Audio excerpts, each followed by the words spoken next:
మరో బ్రేకింగ్ చూస్తున్నాం. నగరంలోని అఫ్జల్ గంజ్ సమీపంలో మహారాజ్ గంజ్లో అగ్ని ప్రమాదం జరిగింది. గురువారం తెల్లవారుజామున 3 అంతస్తుల భవనంలో మంటలు ఒక్కసారిగా చెలరేగాయి. ఇక స్థానికులు సమాచారంతో అగ్నిమాపక సిబ్బంది ఘటనా స్థలానికి చేరుకుని మంటలను అదుపులోకి తీసుకొచ్చారు.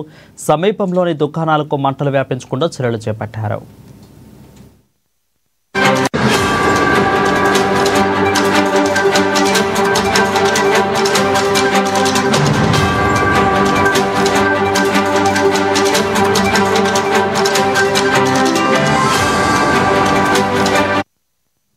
ఇక ఈ భవనంలోని మొదటి 2 అంతస్తులకు ప్లాస్టిక్ డిస్పోజబుల్ గ్లాసులు, ప్లేట్లు, ఇతర సామాగ్రిని నిల్వ చేసే గోదాములుగా వినియోగిస్తున్నారు.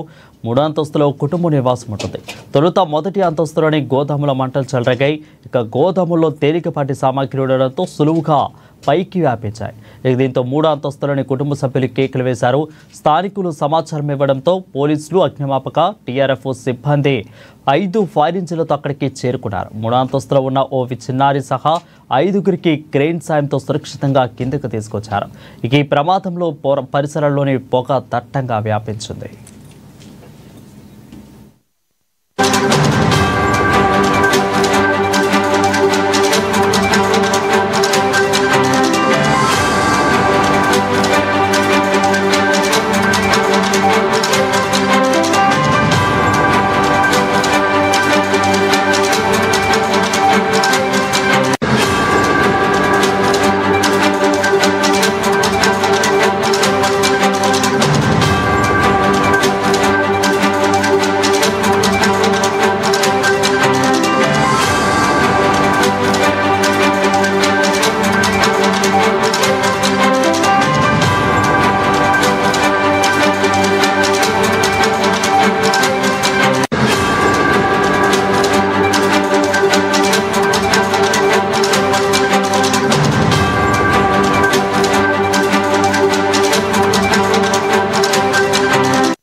ఇక నగరంలోని అఫ్జల్ గంజ్ సమీపంలో మహారాజ్ గంజ్లో అగ్ని ప్రమాదం జరిగినట్లుగా తెలుస్తూ ఉంది.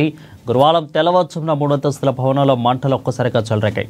స్థానికుల సమాచారంతో అగ్నిమాపక సిబ్బంది ఘటనా స్థలానికి చేరుకుని మంటలను అదుపులోకి తీసుకొచ్చారు. ఇక సమీపంలోని దుకాణాలకు మంటలు వ్యాపించకుండా చర్యలు చేపట్టారు. ఇక అయితే ఈ భవనంలోని మొదటి 2 అంతస్తులను ప్లాస్టిక్ డిస్పోజబుల్ గ్లాసులు, ఇక ప్లేట్లు, ఇతర సామాగ్రిని నిల్వ చేసే గోదాములుగా వినియోగిస్తున్నారు. 3వ అంతస్తులో కుటుంబ నివాసం ఉంటుంది. తొలుత మొదటి అంతస్తులోని గోదాములో మంటలు చెలరేగాయి. ఇక గోదాములో తేలికపాటి సామాగ్రి ఉండడంతో సులువుగా పైకి వ్యాపించాయి. దీంతో 3వ అంతస్తులోకి కుటుంబ సభ్యులు కేకులు వేశారు. స్థానికులు సమాచారం ఇవ్వడంతో పోలీసులు, అగ్నిమాపక, టీఆర్ఎఫ్ బృందాలు 5 ఫైర్ ఇంజిన్లతో అక్కడికి చేరుకున్నారు. ఇక 3వ అంతస్తులో ఉన్న ఓ చిన్నారి సహా 5గురిని క్రెయిన్ సహాయంతో సురక్షితంగా కిందకు తీసుకొచ్చారు. ఇక ఈ ప్రమాదంలో పరిసరాల్లో పొగ దట్టంగా అలుముకుంది.